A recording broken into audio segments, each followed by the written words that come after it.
Mónica Sáez, 39 años, Allen, Río Negro, fue asesinada en pleno centro de la ciudad de 14 puñaladas. El culpable fue su exmarido, Luis Rubio Espinosa. Verónica Villarruel, 42 años, Sierra Grande, Río Negro, fue asesinada por 4 puñaladas en el abdomen. La mató su exmarido, Gustavo Aquino. Nora Díaz, 34 años, Córdoba. La asesinaron degollándola frente a sus hijos de 9 y 12 años. El culpable habría sido su expareja, José Alberto Pérez. Irma Mariana Segundo, 36 años, Perico, Jujuy. La asesinaron de 13 puñaladas. Se investiga si el culpable habría sido su expareja, Oscar Carmona. Miriam Flores, 25 años, Neuquén. Su cuerpo sin vida fue encontrado con signos de violencia en un descampado. El principal sospechoso es su expareja, Salvador Pucci. Betiana Chávez, 21 años, Neuquén. La asesinaron rociándola con alcohol y prendiéndola a fuego. El culpable fue su expareja, Malvina Soledad Fernández, 25 años, San Justo, Santa Fe. La asesinaron degollándola. El culpable habría sido su expareja, Daniel Darío Díaz. Noelia Yelena Álvarez, 4 años, 9 de julio, provincia de Buenos Aires. La asesinaron ahogándola. Ingresó al hospital muerta por paro cardiorrespiratorio. La autopsia reveló que había sido violada. Mónica Rumay, 42 años, General Roca, Río Negro. La asesinaron baleándola en un confuso episodio. Detuvieron como presunto culpable a su expareja. Yo ya me imaginaba que algo malo podría pasar y ya no lo contestaba a él. Ya sus amenazas y demás, ya no les contestaba más nada. Nunca me imaginé que iba a terminar en lo que terminó. Fue golpeada y violada. Encontraron su cuerpo desnudo en la bañera de su vivienda. Su asesino sería el violador serial conocido por el apodo de Hombre Araña. Tela Maris Martín, 37 años, Congreso, Ciudad de Buenos Aires. La asesinaron. La velocidad aumentó. Entonces yo le dije, no quiero ir por acá. Y él me dijo, bájate. Pero seguía la velocidad alta. Entonces yo abrí la puerta porque ahí sí ya me iba a tirar. Verónica Pérez, 20 años, también. La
de encarar las cosas, la vida y las relaciones que nos atraviesan. La cuestión es por qué esta violencia termina siendo algo que se ejerce mayoritariamente sobre las mujeres. En la medida en que la sociedad fue complejizándose, ese cuerpo femenino se transformó en un objeto que tenía que ser poseído, controlado. A partir de ahí comienza toda una construcción histórica y social que hoy conocemos como patriarcado. Se instala en las niñas y varones valores diferenciados, conductas diferenciadas, modos de relacionarse diferenciados, modos aceptables o no aceptables de expresar o no expresar sentimientos. Todo esto, que es lo que precisamente la teoría de género vino a iluminar, es que hay un modo aceptado y correcto de ser mujer y hay un modo aceptado y correcto de ser varón. A esto llamamos estereotipos. Los estereotipos son como imágenes congeladas que definen: un varón es, esto. Una mujer es, esto. Y cualquier desviación de eso es sancionada. ¿Se entiende entonces? Perfecto. Ahora, estos estereotipos, lógicamente son como, son un corse de hierro, porque limitan las posibilidades exquisitas y amplísimas de los seres humanos de su desarrollo y su evolución como humanos. Ahora, en la medida en que son estereotipos, son funcionales a la estructura patriarcal. Tienen que seguir existiendo.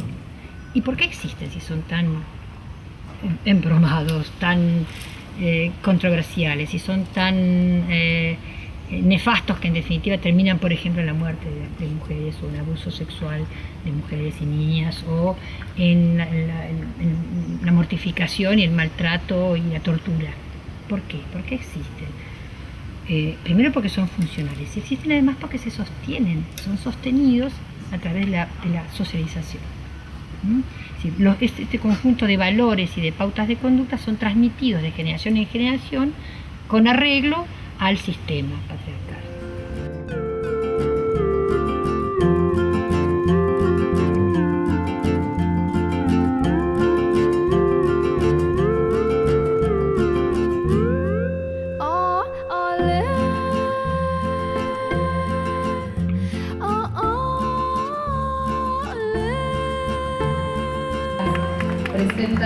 Los presentes. Te contamos que estamos en FM 103.7.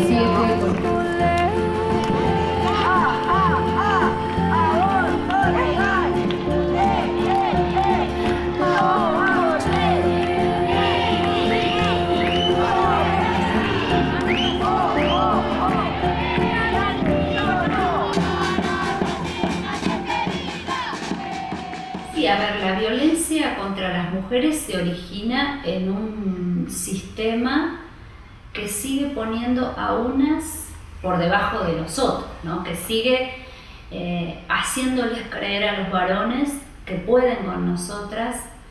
Es un sistema patriarcal, heterosexualizado además, donde los varones, para constituirse como varones, necesitan demostrar que pueden hacer esas cosas. Digo la clase de varones en general, y por supuesto que no todas las masculinidades se viven de la misma manera, pero sí hay un formato de masculinidad hegemónica para el cual los varones parecen ser, que parece ser la prerrogativa de los varones, donde tienen que demostrar siempre que son extremadamente viriles, que son extremadamente fuertes, que tienen siempre la capacidad de decisión por encima de las otras y que pueden menospreciar, que pueden insultar, que pueden golpear, es decir, que pueden ejercer poder. Hay ahí una idea de que tienen derecho sobre el cuerpo y la subjetividad de las otras.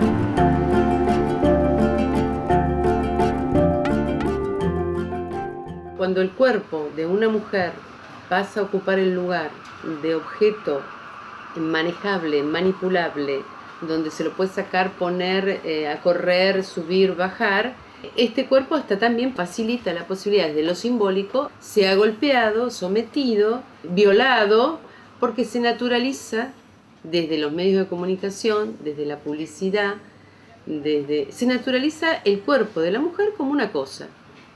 Cuando la mujer comienza a cobrar, ya hace unos años, estos lugares que supuestamente desde la cultura estaban asignados para el hombre, creo que es donde se empieza a generar mayor virulencia en la reacción masculina frente a esta mujer.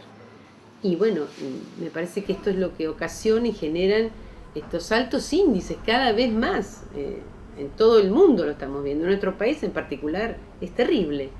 Cada vez estamos hablando de que en el año 2010 ascendió un 12% la muerte de mujeres, o sea, esta denominación de femicidio a manos de sus esposos, ex-esposos, parejas, padres.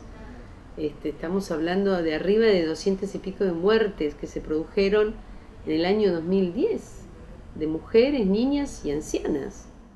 Yo estoy convencida de que los varones siguen haciendo eso porque pueden hacerlo, porque hay un sistema que les garantiza la creencia de que son superiores a nosotras, porque hay una justicia que les garantiza impunidad, y la justicia, los fallos judiciales son sentencias pedagógicas y sociales y políticas.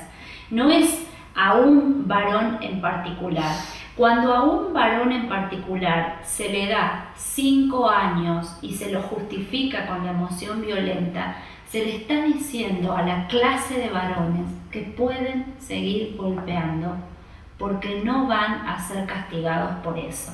Hace muchos años, en una conferencia que tuve oportunidad de dar, viene una periodista y me pregunta ¿por qué la mató? Era un caso muy sonado. Yo pregunté, ¿por qué?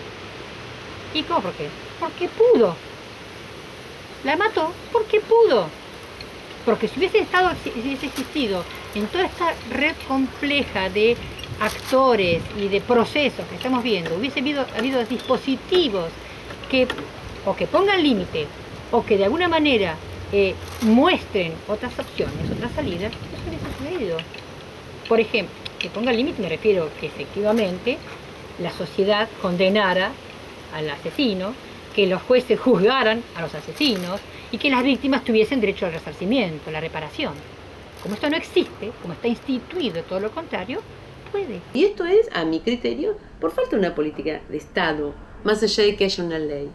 La ley hay que llevarla con acciones concretas e impactantes. Y yo creo que esto no es lo que está claro. No es lo que se está dando. Hay una intención, pero frente a la escalada que venimos sufriendo, me parece que no nos alcanza, que la intención es bastante pobre.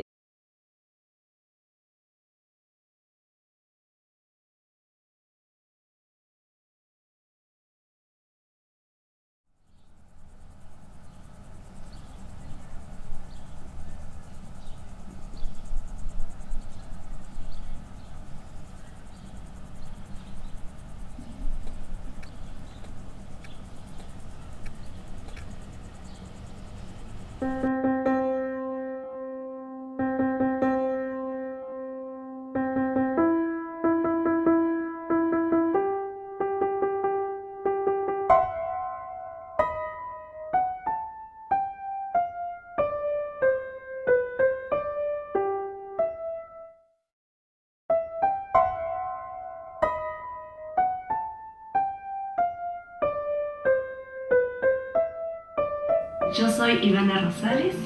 Soñaba con el príncipe azul. Soñaba con ese hombre que me iba a sacar de mi casa, que yo iba a ser la princesa. Me iba a dedicar obviamente a los quehaceres de la casa, porque era lo que yo creía que tenía que hacer todas las mujeres, solamente dedicarse a la casa. Estar bien siempre vestida para él, bien arregladita para él, y tener hijos, tener muchos hijos. Yo esperaba encontrar al príncipe azul que todo el mundo, en los cuentos yo leí que existía. En Italia, alrededor de 1 millón de mujeres exigieron la renuncia de Silvio Berlusconi.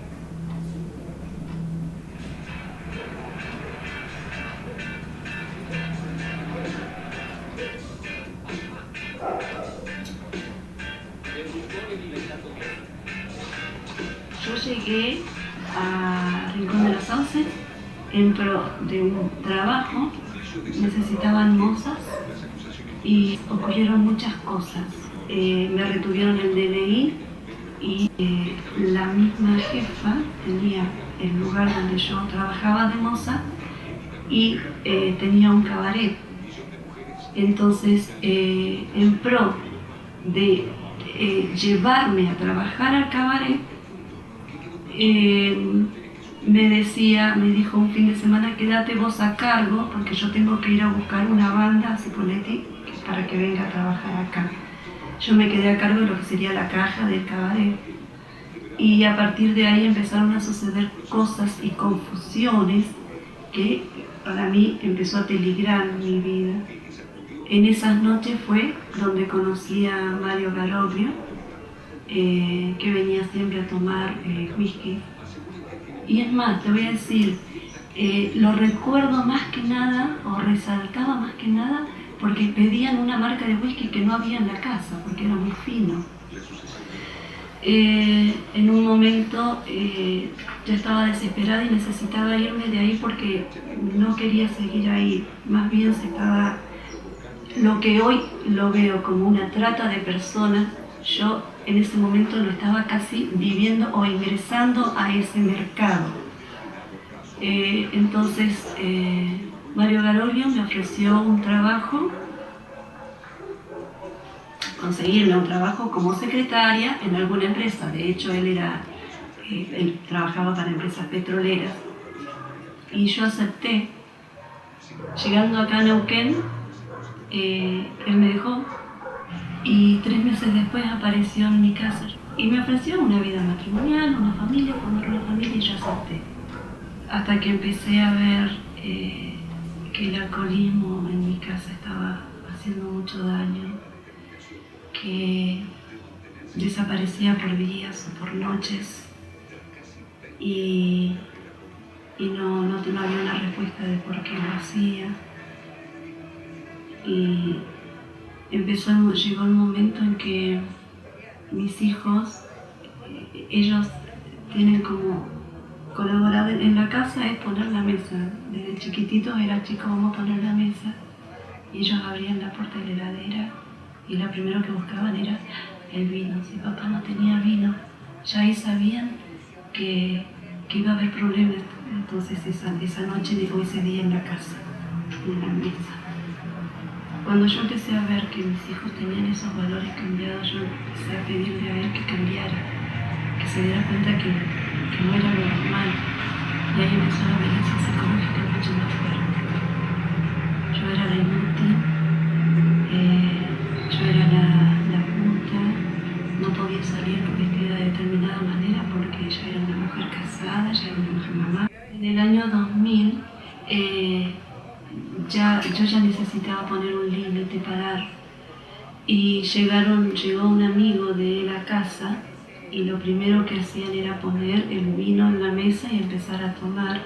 Entonces yo le pedí a ese amigo, retírate porque necesito hablar con mi marido. Y no.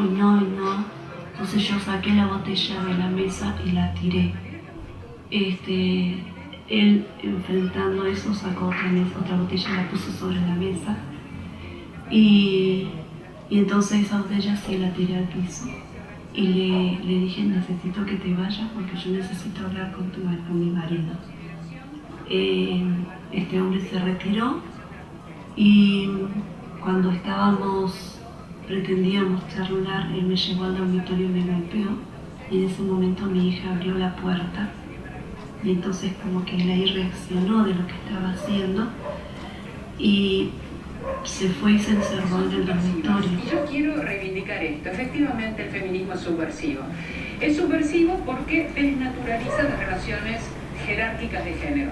Todo lo que vaya en contra de la idea de jerarquías naturales y de un orden natural, por eso Berlusconi le besa la mano al Papa. Los dos están muy contentos con un orden natural que sanciona la clase, la raza, el género, etcétera, como relaciones jerárquicas. Ahora, Diana, en el feminismo siempre se habló respecto de lo público y lo privado. ¿No parece ser este el mejor ejemplo donde lo público y privado se une a pesar de lo que quiere Berlusconi?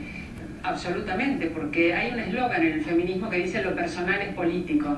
Lo personal es político, por un lado, subraya que en las relaciones interpersonales, domésticas, amorosas, de convivencia, hay relaciones de poder. Ese es un aspecto de que lo personal. Había entrado en una crisis depresiva y esto me lo dijo una doctora.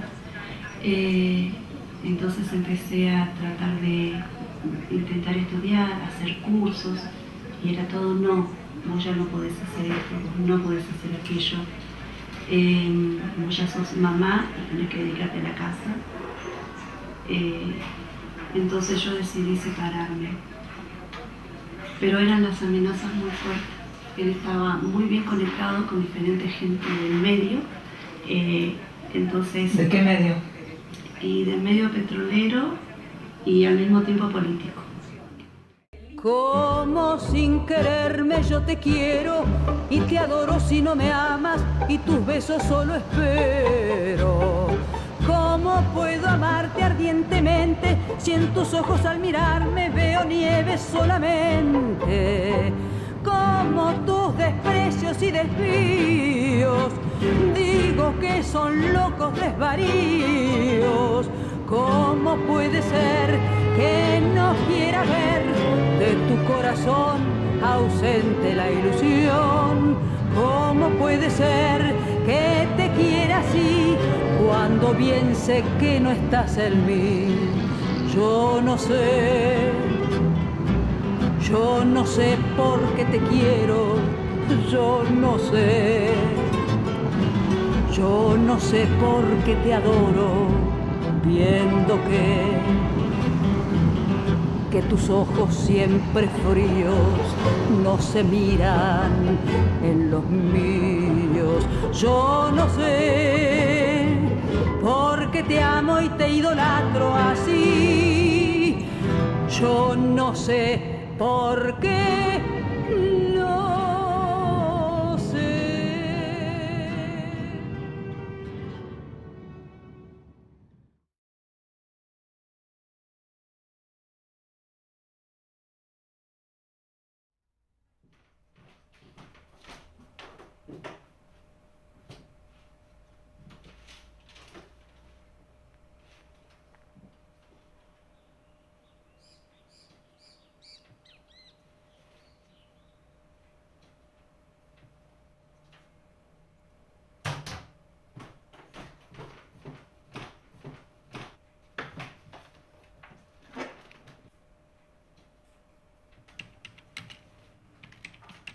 En las redacciones de los diarios estas noticias siguen siendo dadas en esta sección, ya te digo, no conforman los temas fuertes de las líneas editoriales ni de los temas de opinión. Saquemos este tema de la sección policiales únicamente porque me parece que no podemos construir mucho si la dejamos solamente ahí.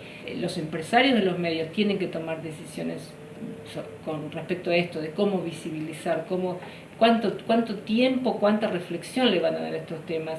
Y acá tiene que ver la construcción de cada periodista, decir, bueno, a ver, mataron a esta mujer, ¿cómo era la vida de esta mujer? ¿Cómo llegó esa denuncia a tribunales?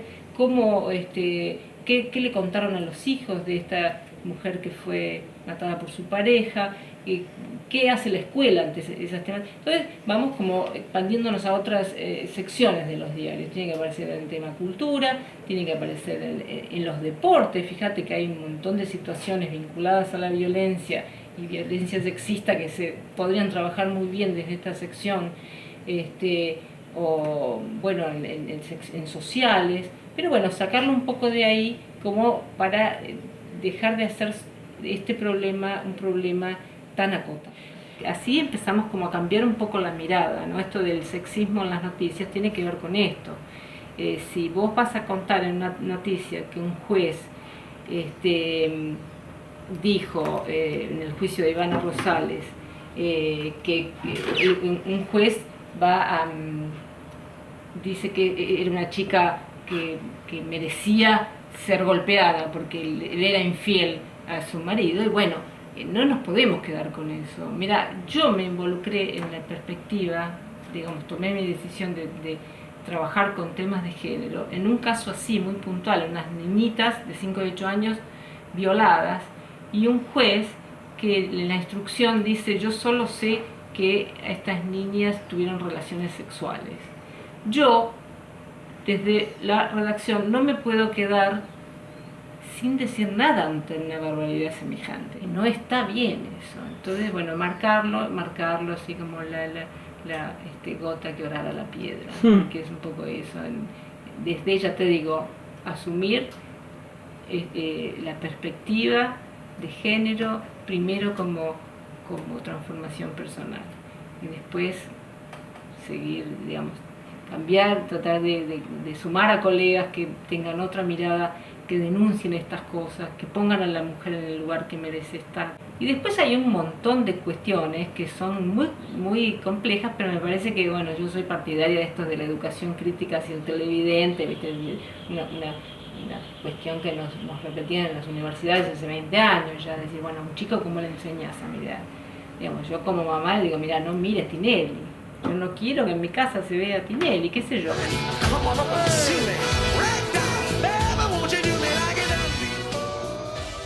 Fíjense en la incidencia que tienen los estereotipos en la construcción de las relaciones violentas y cómo la educación y los medios de comunicación tienen una incidencia. Las publicidades, ¿qué pasa ahí? ¿Cómo aparecen las mujeres y cómo aparecen los varones? Porque los medios refuerzan estos estereotipos y refuerzan estos modelos, es decir, entonces contribuyen a la violencia simbólica aunque no lo reconozcan. En Argentina, los feminicidios no son temas de análisis, como bien decía gráficamente el compañero, se relatan como un hecho policial más, como un choque, como allá veíamos, como si fuera un robo, digamos, hay que pensarlo de otra manera para que se convierta en un hecho social y político. En general es un hecho policial más. Tienen un tratamiento sensacionalista, digamos, se mete en la intimidad, se da espectacularidad. Allá me pareció ver una mano levantada. Entonces empiezan dándole mucho hincapié lo espectacular del hecho que ocurrió mientras la gente estaba comprando en el supermercado, y a lo último recién cita de que la amiga, en el último párrafo, que la amiga había dicho que él la estaba amenazando desde hace ya varios días, mandándole mensajitos de texto y demás. Que dice, ahora es tarde, cuando ya hace tiempo que estaba viviendo esta situación y todo el mundo lo sabía, bueno, la terminó matando. Lo que yo digo es que hay que trabajar desde el recorte que se hace del hecho, desde dónde te parás para mirarlo. Vos no lo podés obviar el hecho porque el hecho sucedió, pero desde dónde lo relatás, con las palabras que lo relatás, las fuentes que elegís para contar ese hecho, las imágenes que elegís, todo eso hace la construcción. Ningún medio puso violencia contra la mujer en el caso Nora Dalmazo. ¿Qué diferencia tenía con otros casos que sí ponen violencia familiar, por ejemplo? Lo que por ahí se ve como una crítica en todas estas cuestiones es que ninguno de los tratamientos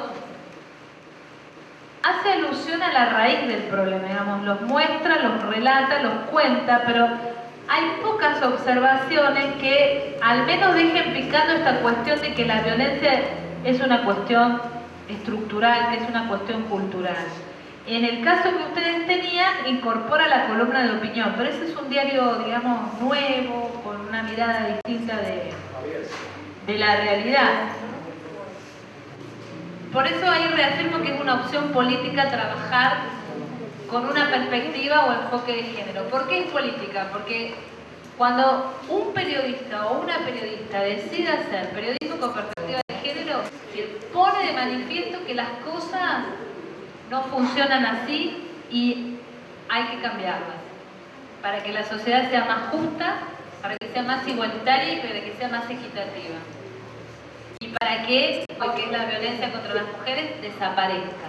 Si modificamos esas relaciones asimétricas de poder, la violencia no por una cuestión mágica desaparece, sino por una construcción que hacemos como personas, ¿sí?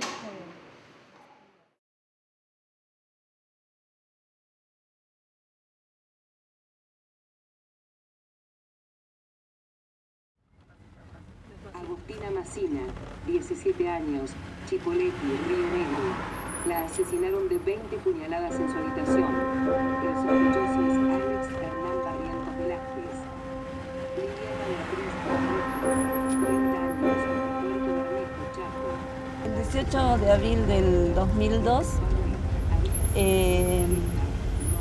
salimos a tomar un café con Mario Garoglio, mi ex marido, porque yo esperaba poder terminar, dado que ya daba mi relación por terminada, esperaba poder terminar bien, sin violencia, que era lo que ya predominaba en mi caso.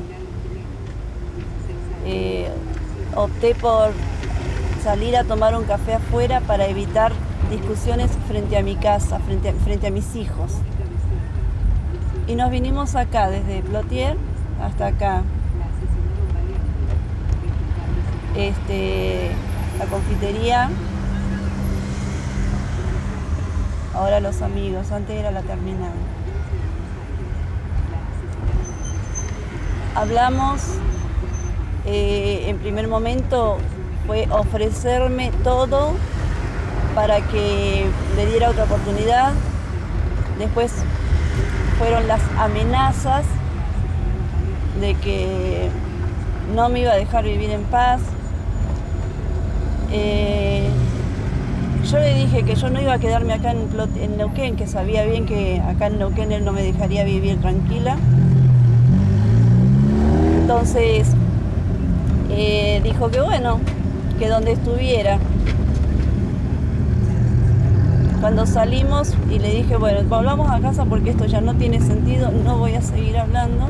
Tomamos este camino. En esta rotonda que está acá enfrente, doblábamos hacia la ruta.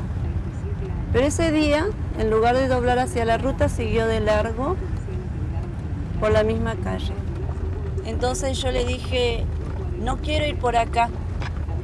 Y él me dijo, bájate, pero seguía la velocidad alta. Entonces yo abrí la puerta, porque ahí sí ya me iba a tirar.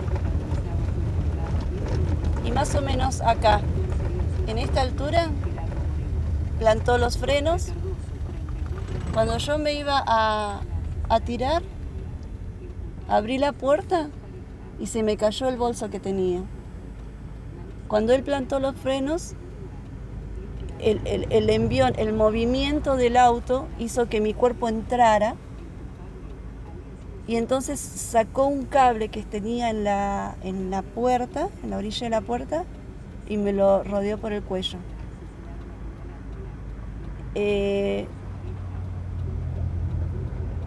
Mi cabeza terminó entre los dos asientos con un cable alrededor del cuello. Yo trataba de sacármelo, pero era muy superior su fuerza hacia la mía.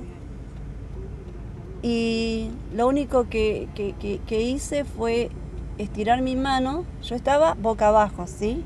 Entonces yo estiré mi mano y me agarré de la bocina del auto.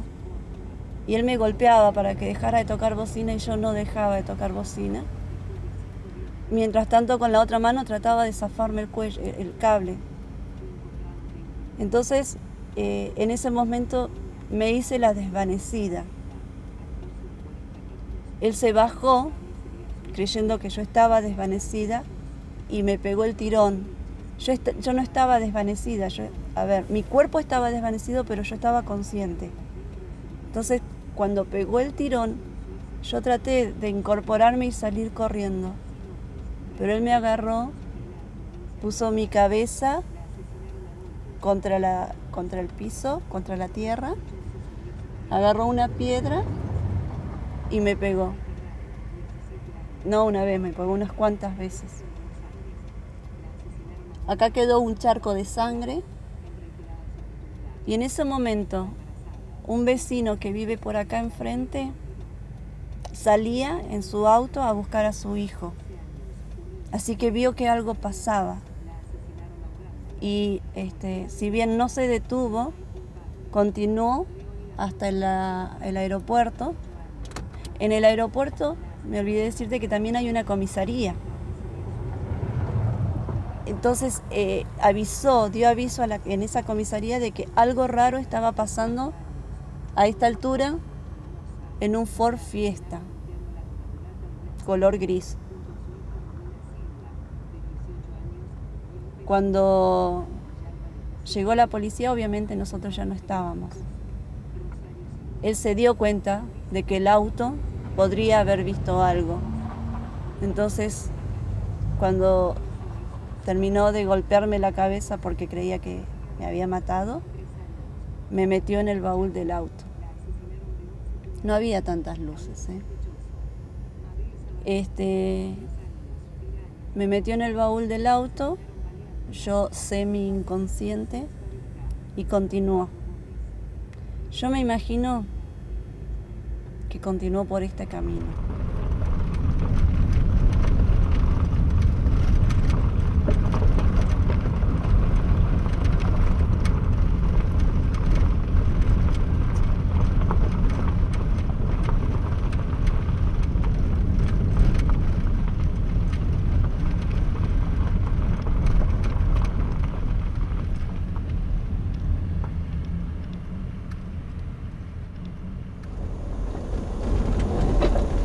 Y acá, 20 metros más adelante, es donde yo me desperté. Acá estaba el auto. Yo me despierto, empiezo a golpearlo, al auto, al baúl, siempre diciéndole: ¿qué estás haciendo? Pensá en los chicos, ¿qué estás haciendo? Él para el motor, abre la cajuela del auto. Yo creí que me iba a sacar, pero en realidad ya tenía las piedras en las manos y con eso me reventó la cabeza de este lado. Y ahí sí perdí el conocimiento totalmente. ¿Tu casa está por acá cerca? Mi casa es el fondo. Esta casa que ves acá es la que da... Esto es el fondo de mi casa. Acá adelante está mi casa. Ajá. Dio la vuelta, se estacionó frente a la casa y entró a buscar una pala. Después... ¿Para qué? Para enterrarme, porque él me creía muerta. En ese momento fue cuando la policía había encontrado mi bolso y con todos los datos que estaban adentro del bolso, documentos y demás, buscó ese nombre en la guía de Plotier y salía. Figuraba el número de nuestra casa y la dirección. Entonces, cuando él entró a la casa a buscar la pala, suena el teléfono, él lo atiende. ¿Garoglio? Sí. ¿Dónde está tu mujer? ¿Qué hiciste con ella? ¿Quién habla? Soy el comisario. ¿Qué hiciste con tu mujer? ¿Dónde está ella? Está acá al lado, le dijo. Está descompuesta. Entonces llévala al hospital. ¿La vas a llevar al hospital? Sí. Bueno, ya salió un móvil a acompañarte. El comisario utilizó esto de darle todos los datos para que él entendiera que ya estaba cercado. Y justo en ese momento ya había un auto de civil transitando por ahí buscando la casa nuestra. Y ahí él se dio cuenta que ya lo tenían, que ya no se podía escapar. Entonces tomó el camino y fue hasta la comisaría. Entró, dijo: soy Mario Garoglio, golpeé a mi mujer y creo que se me pasó la mano. Entonces el comisario que estaba ahí, lo estaba esperando de hecho. ¿Dónde está? En el auto. Salió al auto y no me vio. Entra nuevamente y le dice: ¿qué me estás tomando el pelo vos? ¿Dónde está? No, está en el baúl, acá está la llave. El comisario abre, ve la situación en que estaba el Ford Fiesta es chiquito. Sí. Yo estaba toda doblada. Entonces él mismo se sube al auto y me lleva al hospital. Y allí me hacen los primeros auxilios y demás. En el hospital, calculo yo, que me indujeron a un coma o algo así, porque ya de ahí no recuerdo nada. Lo que sí los oficiales me comentan que ellos cuando me sostenían para que yo permitiera, pero yo seguía peleando todavía, inconscientemente seguía defendiéndome de él. La doctora no podía ponerme el suero, entonces la policía me sujeta, yo les rasguñé. Y lo único que decía es, basta, basta, ¿qué estás haciendo? Pensá en los chicos. Entonces el oficial le preguntó, ¿por qué dice esto? No le estamos haciendo nada. Y la doctora le dijo, es que esto fue lo último que le dijo a la persona que le hizo esto. Esto fue lo último que ella habló en forma consciente.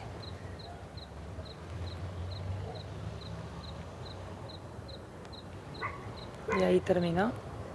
Ahí empezó mi guerra judicial.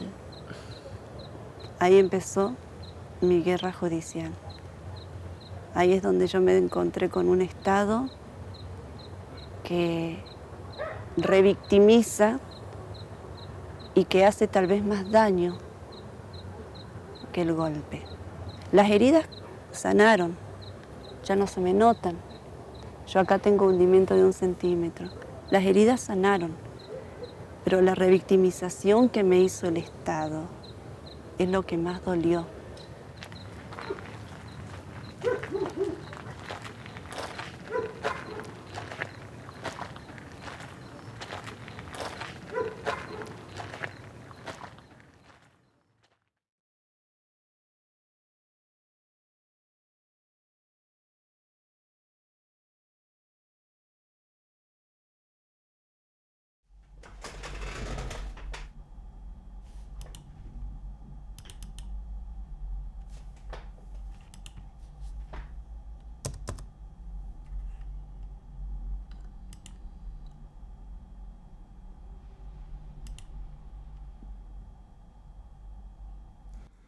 Bueno, esta sentencia, como otras tantas y la mayoría de sentencias en Argentina, sí tiene claras manifestaciones sexistas. Se centra la mirada en la conducta que hizo la víctima, en la actividad, en la vida, en el pasado de la víctima, y jamás centra su mirada o su punto o el eje en el victimario, en Garoglio.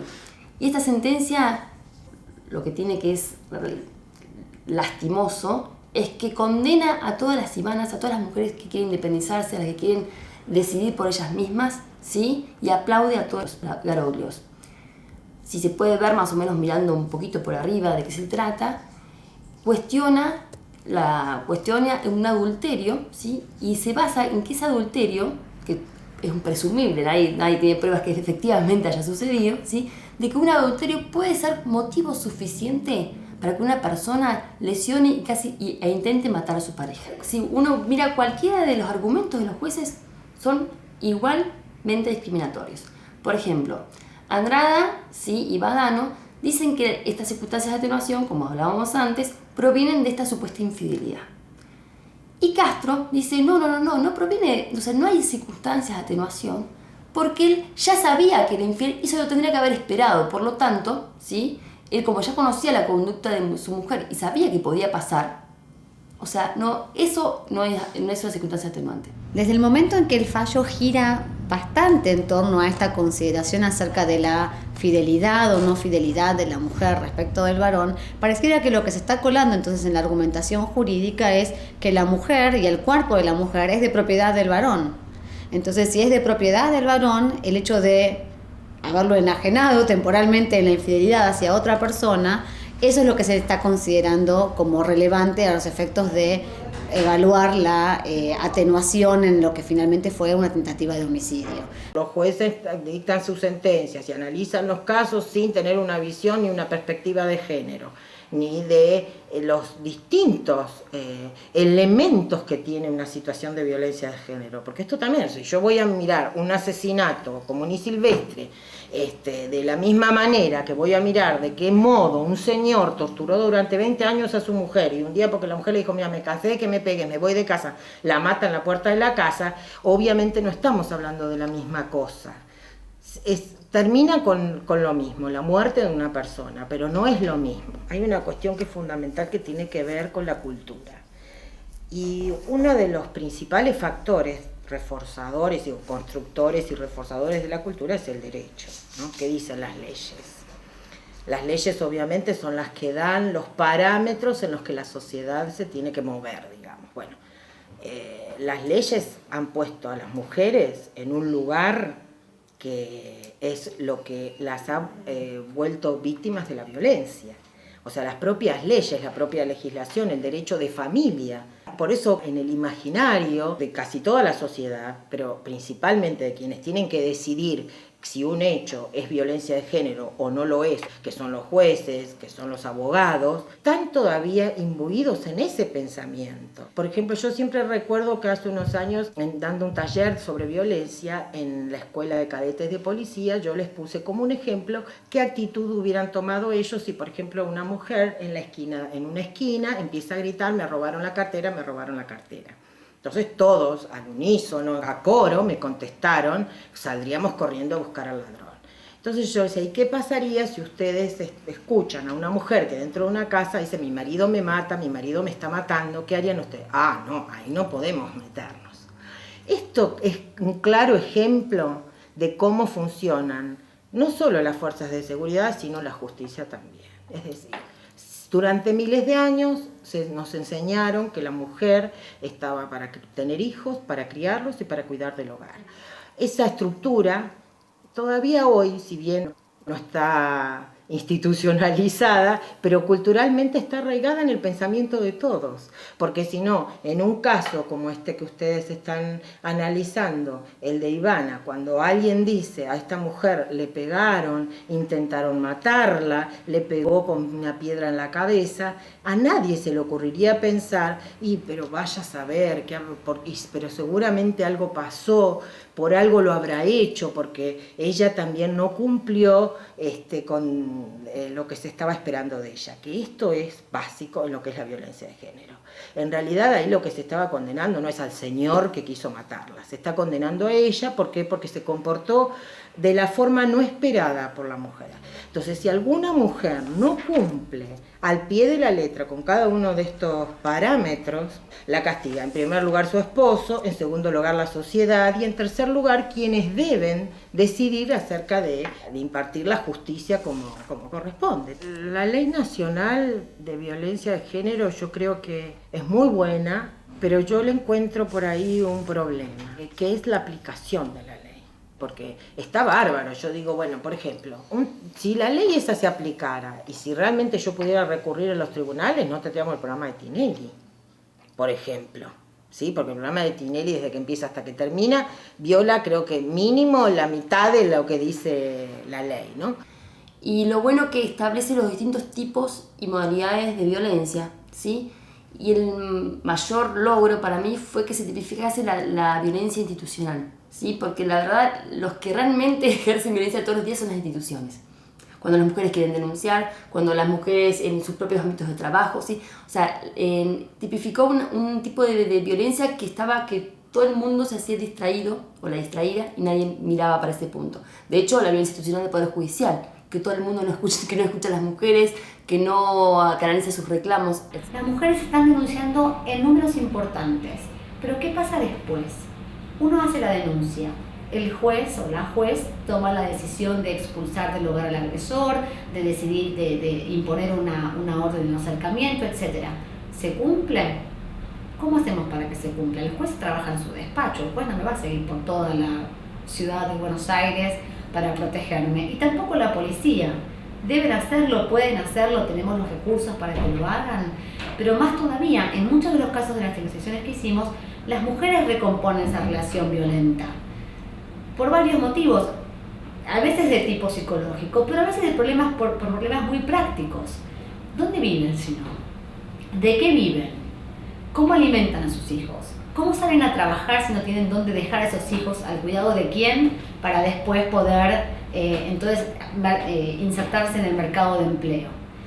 Y todas esas pequeñas barreras, grandes barreras que finalmente son las que determinan que las mujeres vuelvan a las relaciones violentas o que se incorporan a otra relación violenta, es lo que nos tiene que dar las políticas sociales y las políticas públicas en general, las sociedades en particular. Digamos, no es la justicia la que me va a solucionar nada de eso. La justicia no me va a dar un lugar donde vivir, no me va a dar un subsidio económico, no me va a dar preferencia de vivienda, no me va a dar inserción laboral, no me va a dar una guardería para mis hijos.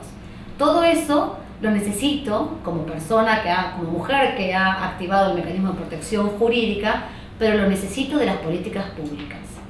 Y ahí es donde está la gran deuda en Argentina.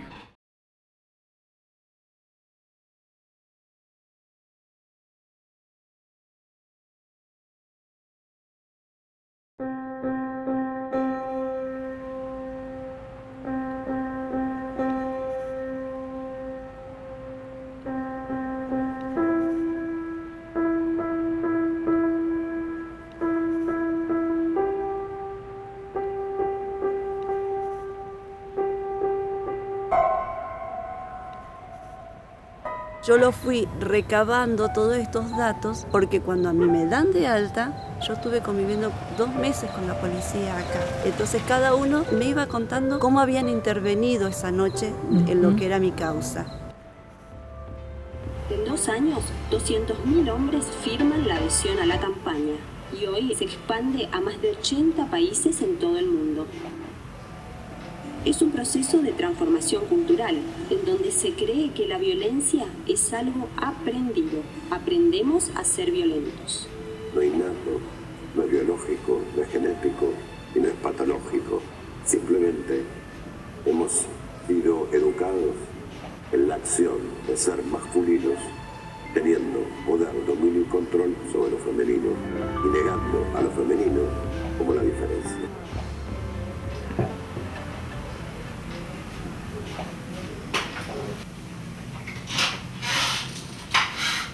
Calor. Y un día me desperté y estaba en el Castro Rendón.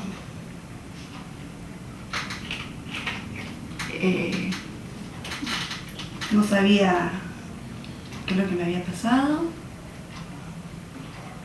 Solo sabía que tenía mucho dolor.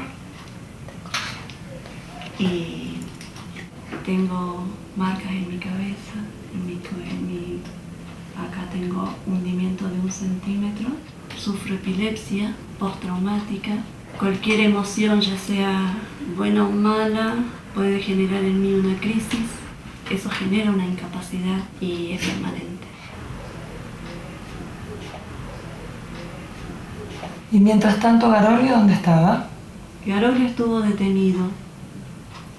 El tema fue que cuando yo regreso a la casa, yo no tenía cuota alimentaria, yo no tenía cómo mantener a mis hijos.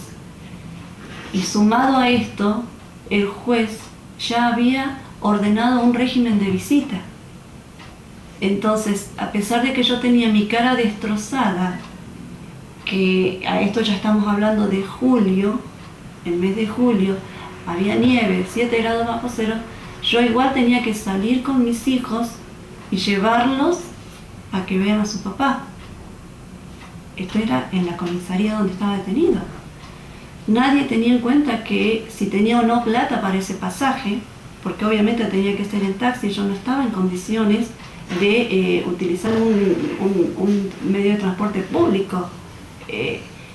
Yo no tenía pelo, mi cabeza es un mapa de cicatrices, pero en ese momento no lo tenían en cuenta, el juez por lo menos no lo tuvo en cuenta. Entonces, no vi otra alternativa que hacerle una nota al juez que estaba instruyendo la causa en ese momento, solicitando que lo dejara a Garolio salir en horas de trabajo para que él pudiera continuar trabajando y seguir siendo el sostén de la casa. Te fuiste a Mendoza. ¿Cuánto tiempo estuviste en Mendoza, en San Rafael? Estuve 4 meses allá. Pude recuperarme, mis hijos lograron cierto equilibrio, cierta estabilidad, hasta que le dieron régimen de visita a él allá en Mendoza. Y él consiguió la posibilidad de ir a buscarlos. Y el juez, desde acá, le dio amplio régimen de visita. Eso significaba que el día que él llegara a San Rafael, podía retirar a los chicos de la casa donde yo estaba quedándome, que era la casa de mi hermana, y devolverlos a la hora en que se hiciera de noche. O sea, podía estar todo el día con los chicos. Y yo tenía pánico. Yo tenía mucho miedo a que se los llevara siquiera una hora. Permanentemente estuve pidiendo que el régimen de visita sea supervisado. Él siempre amenazó: yo voy a terminar con lo que empecé. Sin embargo, el juez de menor, en ese momento quien tenía la causa era el doctor Gallardo, nunca tuvo en cuenta esas amenazas, nunca tuvo en cuenta el miedo que yo sentía, porque él decía: yo voy a terminar con lo que empecé y te voy a dar por donde a vos más te duele. Me dio en la cara. Lo siguiente que a mí más me dolía eran mis hijos. Tuve que volver con él. Estuvimos conviviendo juntos en abril del 2003. Y a mí el juez me decía que mientras yo no tuviera una casa, teniendo en cuenta que él tenía una casa, que tenía niñera y que tenía un excelente sueldo, y yo no tenía ni casa, ni niñera, ni excelente sueldo, que hasta que yo no tuviera eso, los chicos no iban a volver a mi lado. Obviamente que nada de eso quedó por escrito, pero los chicos estuvieron 4 meses con él. Y yo, en esos 4 meses, anduve en todos los pasillos que se te ocurra de juzgados para recuperar a mis hijos. Siempre le solicité al juez el reintegro de mis hijos y él me decía: no, solicite el régimen de visita. Y yo no quería régimen de visita, porque mis hijos, la tenencia de mis hijos lo tenía yo. Mientras tanto la causa seguía, todavía no los habían llamado a juicio, digamos. Para ese momento fue que nos llamaron a juicio y lo condenaron a 5 años. De estos 5 años a los cuales lo condenaron a Garoglio, él nunca cumplió ni siquiera un día. Él se fugó. Ahí fue cuando yo conocí a la agrupación de la revuelta, porque ahí fue donde yo sentí la necesidad de defenderme, y ya no solo de Garoglio, sino del Estado. En septiembre del 2009 la causa prescribió. Hoy en día Garoglio está preso. ¿Por qué? Porque en esos periodos de regímenes de visita, que nunca se suspendieron, porque Gallardo así lo quiso, él abusó de mis hijas.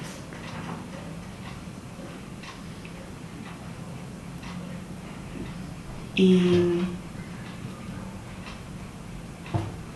cuando regresan a mi lado, después de 4 meses, porque yo no tenía casa, no tenía trabajo, tenía que estar con él. Cuando regresaron a mi lado, porque había conseguido trabajo, había podido alquilar una casita y demás, pese a que tengo mi casa, pero él la había vendido, empezaron un tratamiento psicológico y la psicóloga me dijo: a estas niñas le pasó esto. O denuncias vos o lo tengo que hacer yo como profesional que soy. Yo obviamente le dije que la denuncia la iba a hacer yo y la denuncia la hice.